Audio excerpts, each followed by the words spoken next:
సంవత్సరం పాటు నిల్వ ఉండే గోంగూర ఊరగాయనైతే ఈ విధంగా చేసుకోండి. సంవత్సరం పాటు పాడవకుండా ఉంటుంది. అందుకోసం అయితే ముందుగా గోంగూరని తీసుకొని క్లీన్ చేసుకొని తడి లేకుండా ఆరబెట్టుకోవాలి.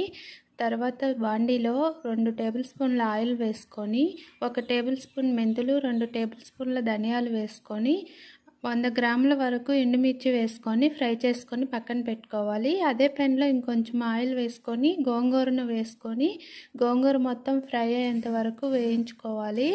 గోంగూర మొత్తం 1/2 కేజీ వరకు ఉంటుంది. నేనైతే పెద్దవి 2 కట్టలు తీసుకున్నాను. అది మొత్తం 1/2 కేజీ వరకు వచ్చింది. ఇది మొత్తం ఫ్రై అయిన తర్వాత పక్కకు తీసి పెట్టుకోవాలి.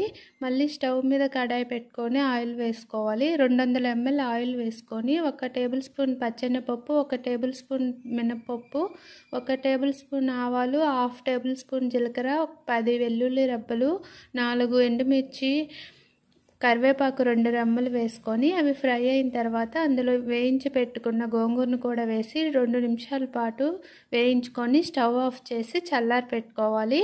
ముందుగా వేయించుకున్న ఎండుమిర్చిని మిక్సీ జార్లో వేసుకొని అందులో 1 టేబుల్ స్పూన్ వేయించుకున్న ఆవాలు, 1 టేబుల్ స్పూన్ జీలకర్ర, 10 వెల్లుల్లి రెబ్బలు, రుచికి సరిపడా సాల్ట్ వేసుకొని మిక్సీ పట్టుకోవాలి.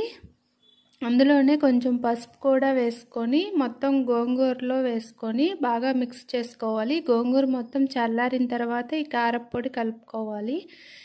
కలుపుకుంటే ఇది సంవత్సరం పాటు అయితే నిల్వ ఉంటుంది. ఏదైనా మూత ఉండే డబ్బాలో స్టోర్ చేసుకోవాలి.